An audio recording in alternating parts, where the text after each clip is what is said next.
ভাল মানুহৰ লগতেই সদায় কিয় বেয়া হয় বাৰু? ইয়াৰ উত্তৰ ভগৱান শ্ৰীকৃষ্ণই গীতাত সুন্দৰকৈ দিছে। যিসকলে ভাল কাম কৰে সেইসকলৰ সদায় অন্তহীন বিপদ। সমস্যাৰ মাজত জীয়াই থাকে কেৱল ভাল কাম কৰাসকল। বেয়া কাম কৰাসকলৰ সদায় সুখেই সুখ, দুষ্টৰেই দিন বুলি নিজেই সান্তনা ল'ব লগা হয়।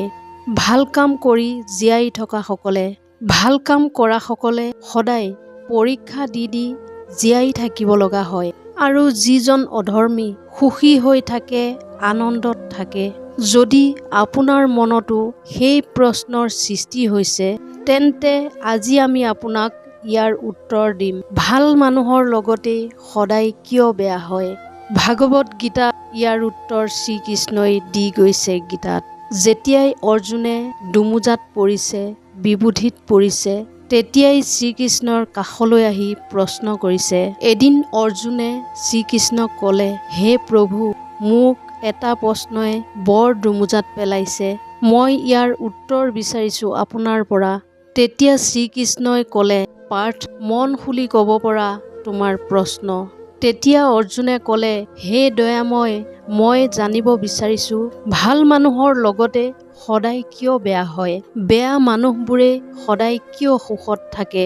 অৰ্জুনৰ প্ৰশ্ন শুনি মিচিকিয়াই হাঁহিলে শ্ৰীকৃষ্ণই আৰু ক'লে, মানুহে যেনেকৈ ভাবে আৰু অনুভৱ কৰে তেনেকুৱা একোৱেই নহয়। নিজৰ অজ্ঞতাৰ বাবে মানুহে সত্য বুজিয়েই নেপায় অৰ্জুন। তেতিয়া অৰ্জুনে ক'লে, হে প্ৰভু, মই একো ধৰিবই পৰা নাই।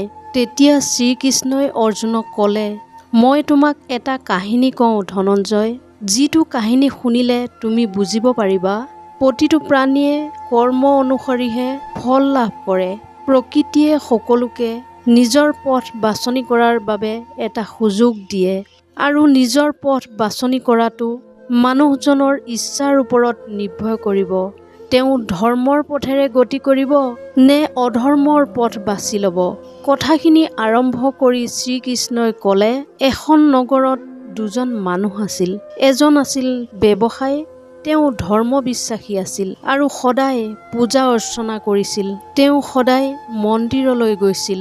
তেওঁ মন্দিৰত পূজা কৰিছিল আৰু দৰিদ্ৰজনক পাৰ্যমানে সহায় কৰিছিল। দ্বিতীয়জন মানুহ সম্পূৰ্ণ বিপৰীত আছিল। তেওঁ সদায় মন্দিৰ গৈছিল, কিন্তু পূজা অৰ্চনাৰ বাবে নহয়। মন্দিৰৰ বাহিৰত থকা চেণ্ডেল আৰু ধন সোণ চুৰ কৰিবলৈহে তেওঁ মন্দিৰলৈ গৈছিল। সেইজন লোকৰ ধৰ্মৰ প্ৰতি কোনো গুৰুত্ব নাছিল আৰু বিশ্বাসো নাছিল। তেনেকৈ সময় আগবাঢ়িছিল। এদিন প্ৰচণ্ড বৰষুণ হ'ল আৰু বৰষুণৰ বাবে সেই সময়ত মন্দিৰত পূজাৰীজনৰ বাদে আন কোনো নাছিল। তেতিয়া দ্বিতীয় ব্যক্তিজনে মানে অধৰ্মীজনে ক'লে, মন্দিৰৰ ধন চুৰি কৰিবলৈ এয়াই দেখোন সুবৰ্ণ সুযোগ। আৰু পূজাৰীৰ চকুত ধূলি দি অধৰ্মী লোকজনে মন্দিৰৰ সকলো ধন চুৰি কৰি লৈ গ'ল। ঠিক সেই সময়তে মন্দিৰলৈ আহিছিল সেই ধাৰ্মিক লোকজন। দুৰ্ভাগ্যবশতঃ মন্দিৰৰ পূজাৰীজনে ধাৰ্মিক লোকজনকেই চোৰ বুলি ভাবিলে আৰু চোৰ চোৰ বুলি চিঞৰিবলৈ ধৰিলে। লগে লগে মন্দিৰত বহু মানুহৰ সমাগম হ'ল আৰু চোৰ বুলি সেই ধাৰ্মিক মানুহজনকেই বেয়াকৈ মাৰধৰ কৰিলে। যেনে তেনে তেওঁ উত্তেজিত মানুহৰ কবলৰ পৰা পলাই আহিবলৈ সক্ষম হৈছিল, কিন্তু দুৰ্ভাগ্যই তেওঁৰ লগ এৰা নাছিল। মন্দিৰৰ বাহিৰত তেওঁক খুন্দিয়াই দিলে এখন বাহনে আৰু আঘাতপ্ৰাপ্ত হ'ল। তেনেকৈ লোকজনে দুপিয়াই দুপিয়াই ঘৰৰ ফালে ৰাওনা হ'ল। ৰাস্তাত তেওঁ মন্দিৰৰ ধন চুৰি কৰা লোকজনৰ সৈতে মুখামুখি হ'ল। অধৰ্মীজনে ক'লে, আজি মোৰ কপাল ফুলি গ'ল, একেলগে ইমানবোৰ ধন পাই গ'লো। এইবোৰ দেখি শুনি ধাৰ্মিক ব্যক্তিজনৰ বহুত বেছি খং উঠিল। ভগৱানৰ ওপৰত বিশ্বাসেই নোহোৱা হৈ গ'ল। ঘৰত গৈ তেওঁ ভগৱানৰ যিমানবোৰ মূৰ্তি ফটো আছিল সকলো দলিয়াই পেলালে। কিছু বছৰৰ পিছত দুয়োজন লোকৰ মৃত্যু হ'ল।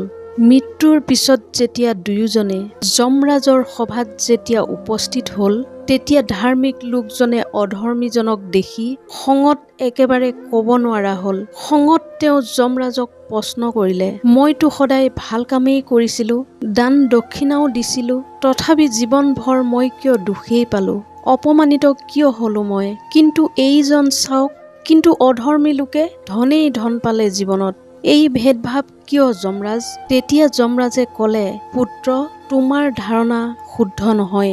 যিদিনা তোমাক গাড়ীয়ে খুন্দিয়াইছিল সেই দিনটোৱে তোমাৰ জীৱনৰ অন্তিম দিন আছিল, কিন্তু তুমি জীৱনত কৰা ভাল কামৰ বাবে মৃত্যু এটা সৰু দুৰ্ঘটনালৈ সলনি হৈ গ'ল আৰু তুমি এটা নতুন জীৱন পালা। তুমি এই অধৰ্মী লোকজনৰ বিষয়ে জানিব বিচাৰিছা নহয়? আচলতে এওঁৰ ভাগ্যত ৰাজযোগ আছিল, কিন্তু এওঁৰ কুকৰ্ম আৰু অধৰ্মী কাম কাজৰ বাবে এটা সৰু ধনৰ টোপোলাতেই সীমাবদ্ধ হৈ ৰ'ব লগা হ'ল।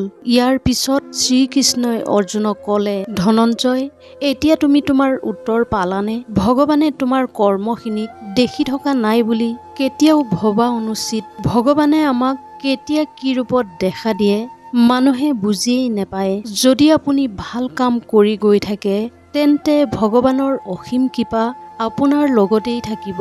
সেইবাবে ভাল কাম কৰি গৈ থাকিব, কাৰণ সেই কৰ্মৰ ফল আপুনি এই জীৱনতেই লাভ কৰিব। সেইবাবে শ্ৰীকৃষ্ণই গীতাতো কৈছে, কাৰোবাৰ দ্বাৰা কৰা কৰ্ম কেতিয়াও অথলে নাযায়। লাগিলে তেওঁ ভালো হ'ব পাৰে, বেয়াও হ'ব পাৰে। ভিডিঅ'টো যদি ভাল লাগিল চেনেলটো ছাবস্ক্ৰাইব কৰিবলৈ নাপাহৰিব। ধন্যবাদ।